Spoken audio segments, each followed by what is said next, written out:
shall we start? Take a deep breath in. Ao asato ma satgamaya tamaso ma jyotirgamaya mrityorma amritam. Om Shanti Shanti Shanti.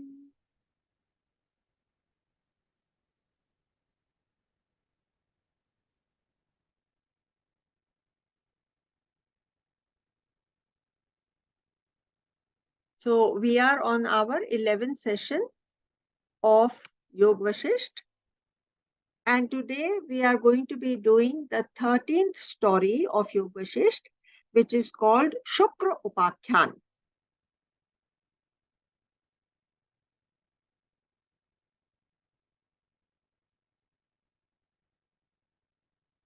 इस story के द्वारा वशिष्ठ ने राम को समझाया कि वासना का मतलब डिजायर, और संकल्प मतलब विल पावर। तो एक तरफ डिजायर होता है और उसके साथ जब हमारा विल पावर जुड़ जाता है, विल पावर के वजह से मनुष्य अपने को अलग अलग जगहों में और परिस्थितियों में पाता है। These are the driving forces in a man's life. इसके लिए शब्द है गति। जो शब्द हमारे मन में आ जाए वो ही हमारी गति का कारण हो जाता है। यहाँ पर शब्द is indicative of thoughts and desire.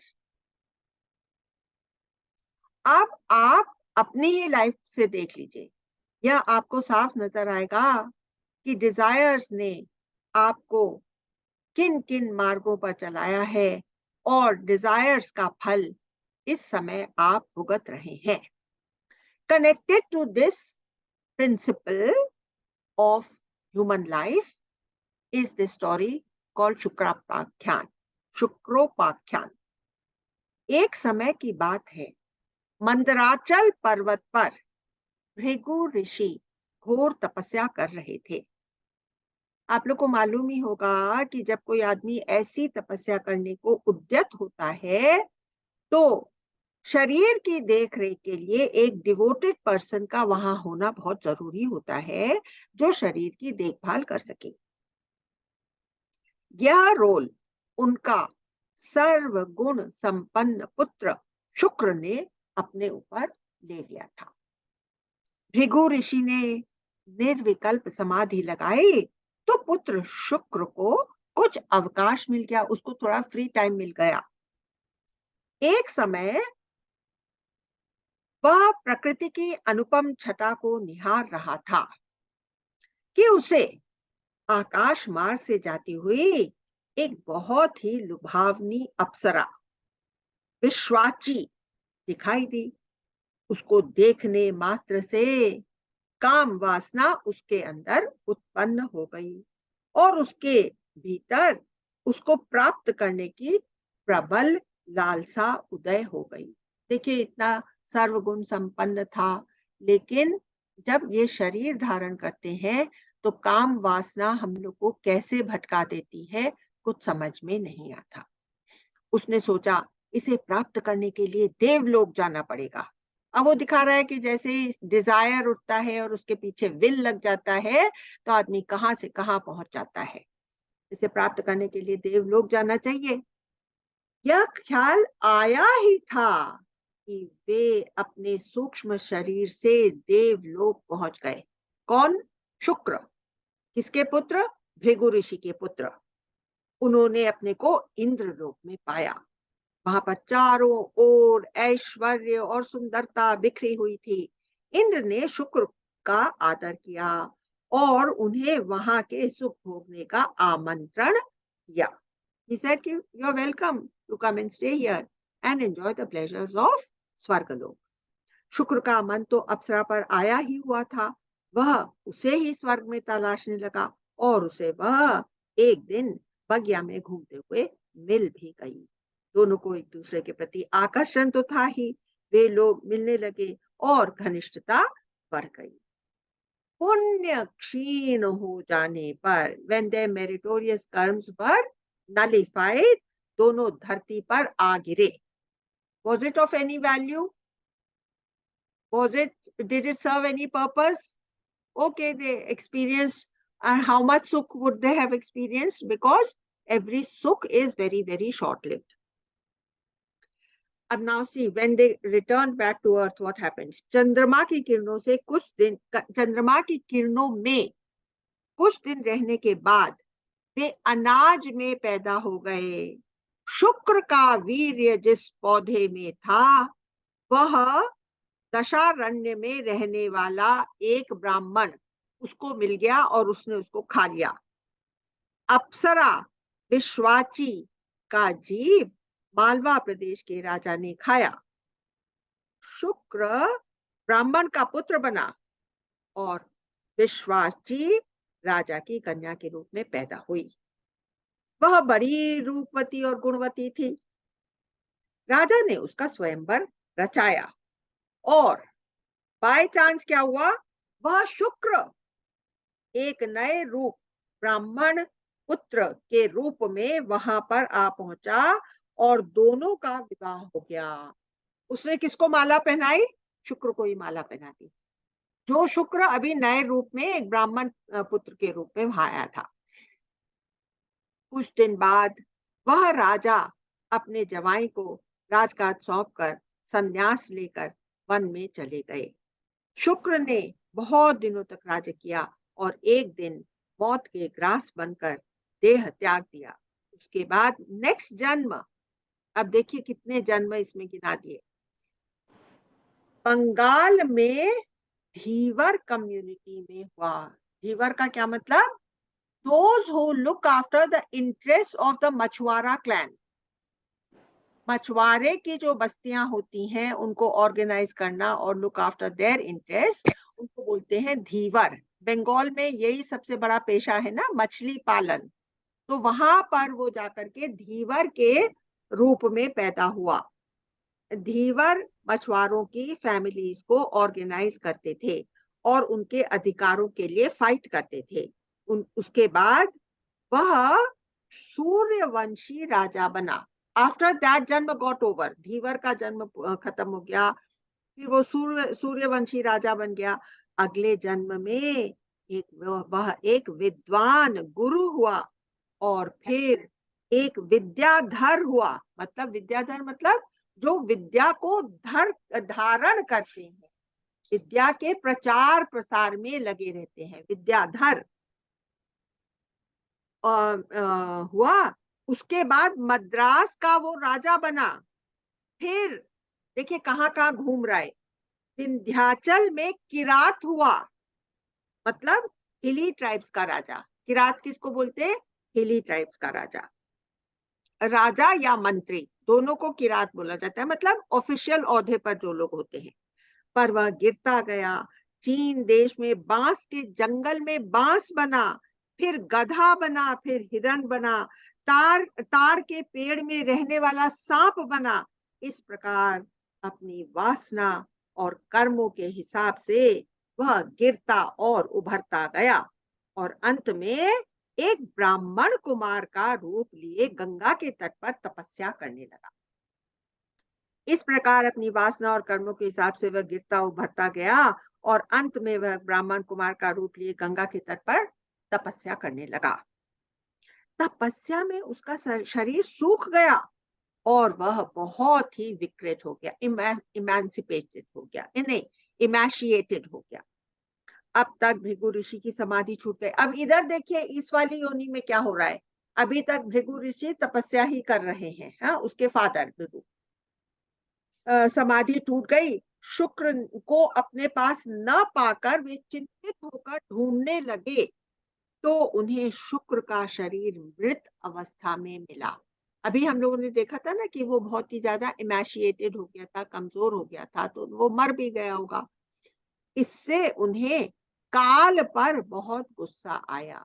वो तो अभी तक यही सोच रहे हैं कि मेरा ये पुत्र मेरी ही सेवा में लगा हुआ है। मैं इतने साल तक तपस्या कर रहा था और ये इस काल ने मेरे पुत्र शुक्र को संभाला नहीं और उसको अपना ग्रास बना लिया। तो उनको उसके ऊपर गुस्सा आ गया। देखिए, बिना जाने हम लोग कितने-कितने लोगों के ऊपर गुस्सा कर देते हैं, है ना? तो अपना गुस्सा अपने काबू में रखना ही हमारे लिए हमेशा लाभप्रद होता है। नहीं तो अकारण हम गुस्सा करके और अपना भी वो प्रेजेंट भी दूषित करते हैं और अपने फ्यूचर में भी उस गुस्से का असर कहाँ-कहाँ पहुँच जाएगा मालूम नहीं।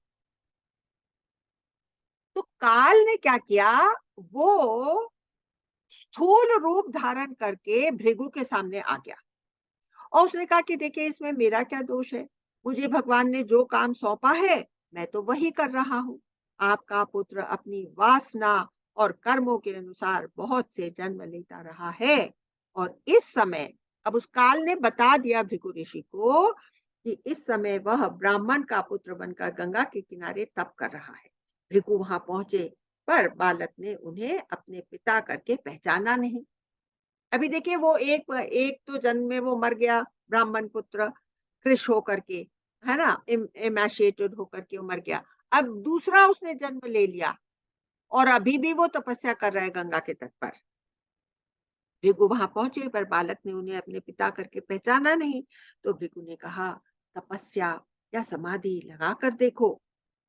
अब उसे अपने पूर्व जन्मों का स्मरण हो आया। अब उस बालक ने अपना शरीर त्याग दिया और शुक्र का सूक्ष्म शरीर धारण किया, जिसमें प्राण प्रवाहित हो गया। तो यहाँ पर देखिए, योग वशिष्ठ में दिखाते हैं इतनी आसानी से हम एक शरीर से दूसरे शरीर में चले जाते हैं, है ना? हम लोग का खुद का अपने लिए इस तरह का कोई अनुभव नहीं है, पर हमको इन सब से एक पॉइंट पकड़ लेना है। जब वासनाओं का परित्याग हो जाता है, तभी जीव अमृतत्व को प्राप्त करता है। ठीक है? वासना क्षय हो जाती है, तो फिर इसको मालूम पड़ जाता है कि ये शरीर है ही नहीं, अमृतत्व को वो प्राप्त हो सकता है। This is the moral of the above rather bizarre story. Now, let us dwell on something practical and more appealing to our intellect. For what is the proof of the above story, which does not come across as anything better than pure fiction? हम लोग को सबको क्या लग रहा है? ये मनगढ़ंत कहानी बना दिए, है ना? तो हम लोग इसके अंदर अपने आप को फिट इन करें, तो that is too much of an effort, I feel.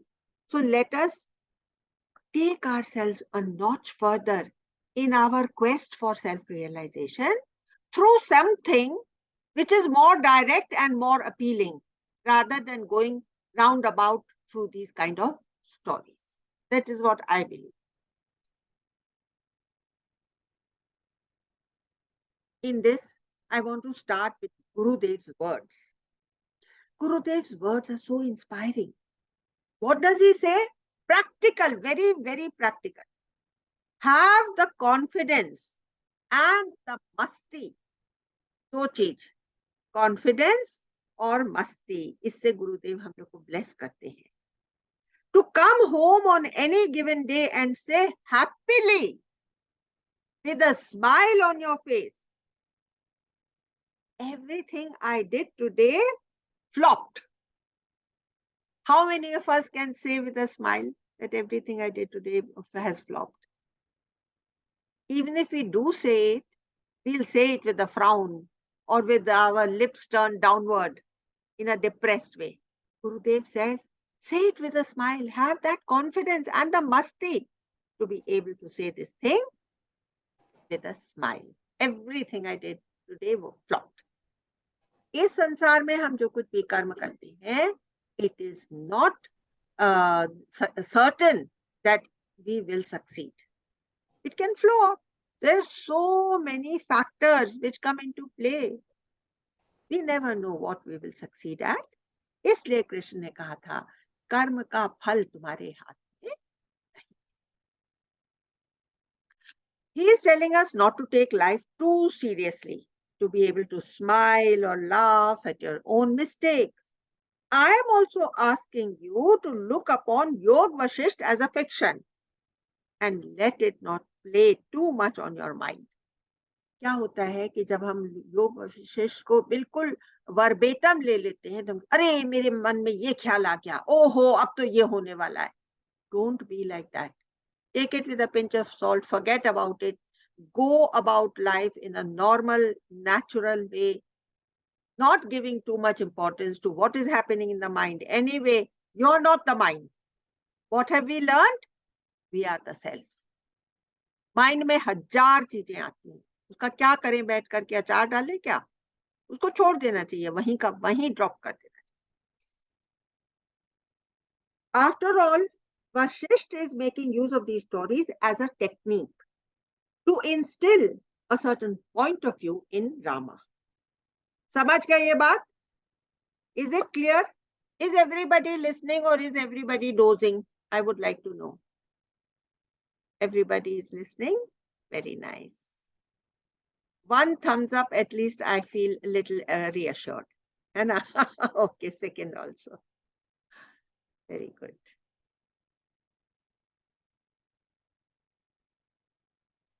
Here are a few pointers which may appeal to us a little more, as they are a bit closer to the way we think.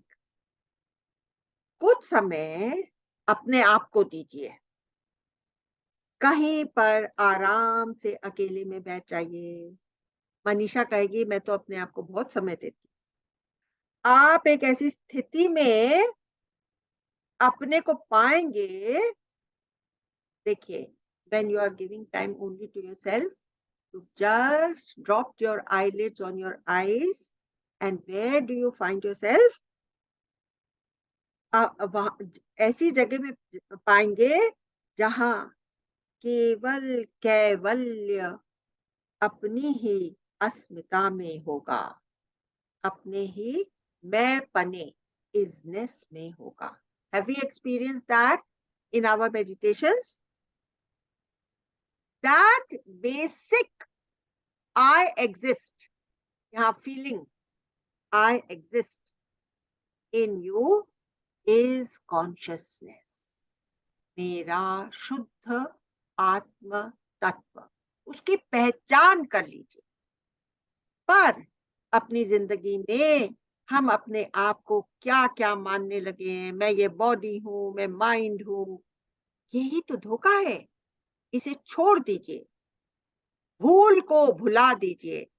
वापस उस एहसास में आ जाइए, मैं हूं. यह तुम्हारे होने की फाउंडेशन है. This is the cornerstone, the नीव, the fundamental principle on which you know who you are. बाकी सब जो आप अपने बारे में जानते हैं या मानते चले आए हैं, वह हिस्ट्री है, इतिहास है, अपने प्योर सेल्फ पर थोपा हुआ है. बेशक जीवन के हालातों ने ये चीजें आपके ऊपर थोप दी हैं, पर अब इनको कैसे देखिए, यह सब बादलों की तरह चैतन्य के स्क्रीन पर फ्लोट करते हैं. हमने इन बादलों से ऐसी दोस्ती कर ली है, ये हमारे चैतन्य पर हावी होने लगे हैं. जैसे आपने कोई अपने दोस्त को बहुत शह दे दी, तो क्या करेगा? उंगली पकड़ते पकड़ते पहुंचाई पकड़ लेगा और एक दिन कह देगा कि ठीक है, अब आप अपने घर से निकल जाओ, मैं ही आपके कमरे में रहता हूँ. है ना? हो सकता है क्या? अब मैं आपसे विनती कर रही हूँ कि इन्हें छोड़कर केवल अपनी बेसिक आई एम की फीलिंग के साथ रहिए. यह वह जगह है जहां से आप जीवन के सब हालातों को अनुभव करते हैं. आप कहाँ से देखते हैं अपने जीवन के सारे एक्सपीरियंसेस? आप जहां से अपने जीवन के सारे एक्सपीरियंसेस को जानते हैं और देखते हैं, उसको आपको पकड़ने को मैं कह रही हूं. कोई ये बात समझा है और समझाना चाहता है यहाँ पर सब लोगों को? Urvashi, you are listening very, very carefully. Would you like to explain this whole thing to us? Unmute yourself, please. Yeah. Thank you. From what I understand, जो Yes. मेरी limited understanding में एक तो आपने experience किया. हाँ. Something at the experiential level where you are living it, but whether you are able to transcend it or translate it into your, self-realization, where you are able to rise above it. No, I'm not asking you to rise above it. I'm saying that experience is happening. Yes. Who is the one who is watching it? Who is witnessing that experience? Drishta. Whether Drishta, it is... The Drishta is also participating in that experience, but the Sakshi is pure witnessing. तो समझ लीजिए कि अभी आपके चोट लग गई, तो दर्द बहुत ज्यादा हो रहा है, but you come into your witness consciousness कि हो रहा, ये दर्द हो रहा है, मुझे ये दर्द हो रहा है कहने की जगह ये दर्द हो रहा है. Exactly, that's what I was coming to. वो किसको? Yes. Whether you have to, I mean, दृष्टा और जो साक्षी भाव जब आपका आएगा, that means you have to rise above that. I mean, that experience. In fact, you don't have to rise above. It is happening on one plane, and you are the one. Yes. One plane, you can say. Yes. But it's a different level you have to go. It's a different level, but make it easy. Make it sound very easy. Even if you may be finding it a little different when you are going through the pain. I have gone through it. But you've gone through it. But tell your mind that it is easy to escape from the body into your witness con. Tell your mind it is easy. It is easy. It is easy. It is very much possible.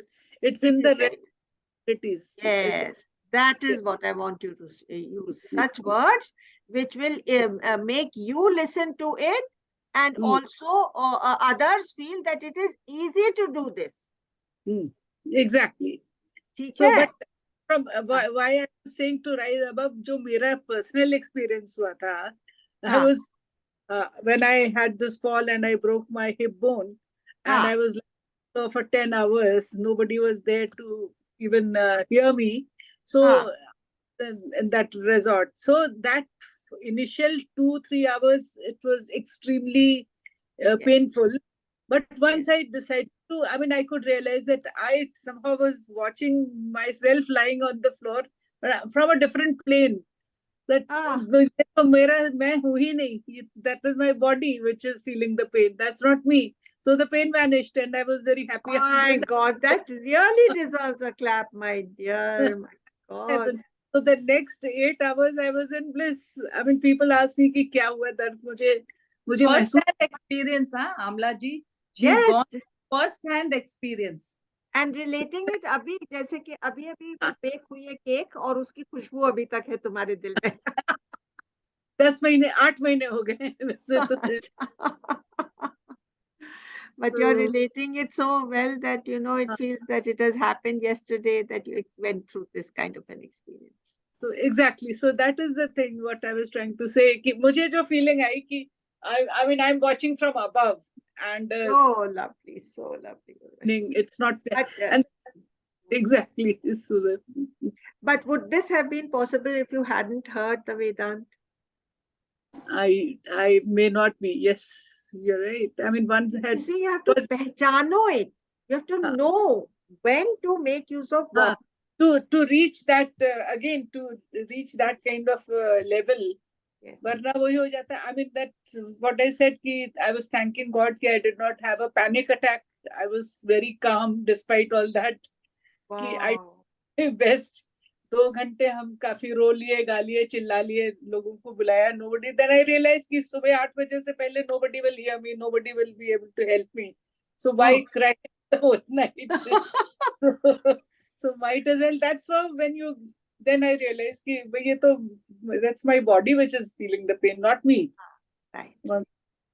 Once you and you could separate yourself because it हाँ. is your reality. It is not make believe.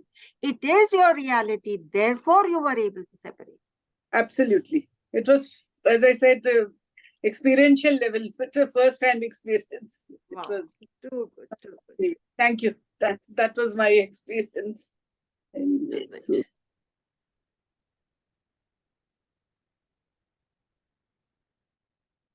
So, तो अभी तो आप लोगों ने बहुत गहरा एक एक्सपीरियंस सुन लिया।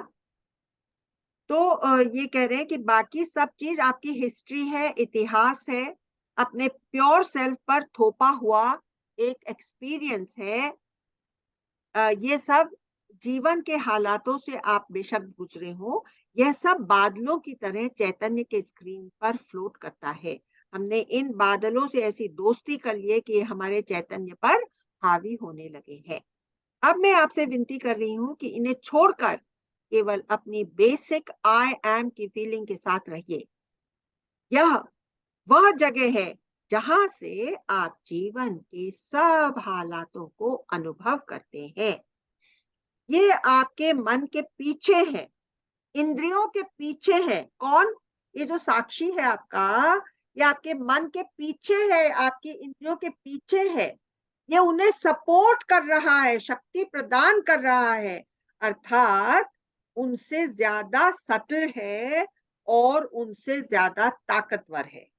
अगर कोई स्ट्रॉन्ग थॉट आया अभी, अगर आपके जीवन में, अभी आपके दिमाग में कोई स्ट्रॉन्ग थॉट आया जो आपके जीवन के बारे में है, जैसे आज ये काम करना है तो बहुत जरूरी है, उनको बोलना है हाँ जरूरी है, पर अभी नहीं, अभी मैं अपने साथ हूँ। योग वशिष्ठ में आपने देखा होगा, हर कहानी में उस कैरेक्टर ने अपने स्ट्रेट थॉट्स को बहुत तूल दिया, बहुत ज्यादा इंपॉर्टेंस दी, उनके साथ वो बहने लगे। तो उनके जिंदगी की कहानी फॉल्सहुड के आधार पर बुनते गए। आपको अपनी प्रेजेंस, चैतन्य का पल्ला नहीं छोड़ना है। आप कहिए, मेरे जीवन में इस चैतन्य की ज्यादा इंपॉर्टेंस है जो मुझे सब कुछ दिखाता है। This place of being is not a person. It is the presence of divinity in you. इन्हीं को अलग अलग भक्तों ने राम या कृष्ण या शिव कहा है। ये जो प्रेजेंस ऑफ डिविनिटी हमारे अंदर है, अलग अलग भक्तों ने उनको अपने इष्ट का नाम दे दिया है। राम कहा है, कृष्ण कहा है, शिव कहा है, क्योंकि इंसान के लिए एब्स्ट्रैक्ट पर मन टिकाना आसान नहीं होता। तो सबसे हटाकर एक आकार, और फिर उस एक आकार को भी फाइनली हल्के से ढकेल देना होता है। इस तरह खाली हो जाना और अपने सत्व को पकड़ लेना, यही सुदर्शन क्रिया में गुरुदेव हमें कराते हैं। यही हमें योग वशिष्ठ में सिखाया जा रहा है, और निर्विकल्प समाधि भी इसी अवस्था का नाम है। ठीक है, तो अब हम यहाँ पर योग वशिष्ठ की ये कथा को समाप्त करते हैं।